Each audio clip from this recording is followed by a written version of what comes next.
راز صاحب آپ کے الفاظ خطرناک ہیں، آپ کی اپروچ خطرناک ہے، اور خدا نہ خواستہ کچھ ہوتا ہے تو آپ نے اپنے خلاف ایف آئی آر کرائی ہے، انہوں نے پہلی عدالت سے رجوع کر لیا ہے۔ ملک کے وزیر داخلہ کو کیا یہ بیان دینا چاہیے تھا جو آپ نے دیا ہے قتل سے متعلق؟ جی ہاں دوستو، شاہ زیب خانزادہ کا پہلے تجزیہ سنتے ہیں، پھر اس کے اوپر بات کرتے ہیں۔ پہلے تجزیہ سنتے ہیں کہ رانا ثناء اللہ کیسے آئیں بائیں شائع کرنے لگے ہیں۔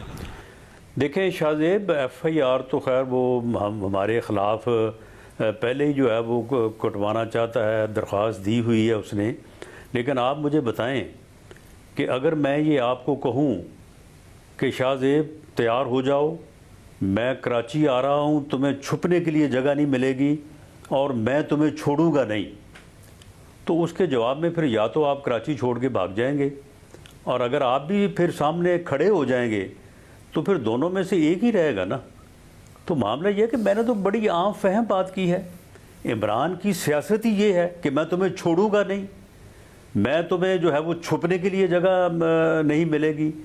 میں جو ہے وہ تمہیں اپنے ہاتھوں سے پھانسی لگاؤں گا، یہ تک بھی کہا ہے اس نے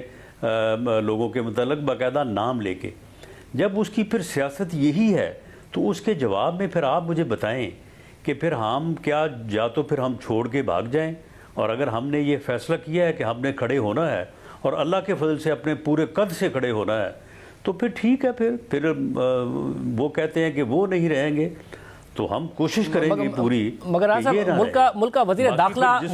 داخلہ تو آئین قانون جمہوریت اس کے تحت چلنے کی بات کرے گا نا، یہ تھوڑی کہے گا کہ وہ کہتا ہے کہ قتل کرنا چاہتے ہیں یہ مجھے، تو جب ہم اس کو قتل کرنا چاہتے ہیں تو وہ بھی ہمیں قتل کرنا چاہتا ہے، یا پھر وہ قتل ہو جائے گا یا ہم قتل ہو جائیں گے۔ ملک کا وزیر داخلہ تو یہ بات نہیں کرے گا نا سر۔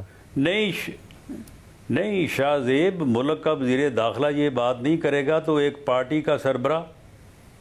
ایک سابق وزیر اعظم روز جو ہے وہ ایک کہانی گھڑ کے لے آئے گا کہ جی انہوں نے 5 بندے تیار کر لیے ہیں،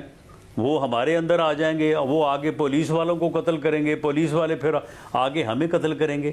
یعنی معاملہ یہ ہے کہ اس کی تو اب سیاست ہی یہ رہ گئی ہے، وہ یا اپنے آپ کو قتل کروانا چاہتا ہے، اور اس کا دوسرا مطلب یہ ہے کہ وہ دوسروں کے اوپر جو ہے وہ اس قسم کا جو ہے ارادہ رکھتا ہے۔ معاملہ یہ ہے کہ اس نے بڑی محنت کی ہے پچھلے 9-10 سال کہ ملک کو اس نہج پہ، اس ملک کی سیاست سے رواداری ختم ہو جائے، عزت احترام جو ہے وہ ختم ہو جائے، جو اختلاف رائے کی برداشت یا احترام کی بات ہے وہ ختم ہو جائے، اور بات یہاں پہ آ جائے کہ میں ان کو نہیں چھوڑوں گا، میں ان کو جو ہے وہ ختم کر دوں گا، یہ چور ہیں، یہ ڈاکو ہیں۔ اور اب آہستہ آہستہ جو ہے وہ آخر جو ہے وہ کب تک کوئی برداشت کرے گا۔ دوستو، اگر آپ اس طرح کی انٹرسٹنگ ویڈیو دیکھنا چاہتے ہیں تو چینل کو سبسکرائب کر سکتے ہیں، ویڈیو کو لائک کر سکتے ہیں اور دوستوں کو شیئر کر سکتے ہیں۔ اللہ حافظ۔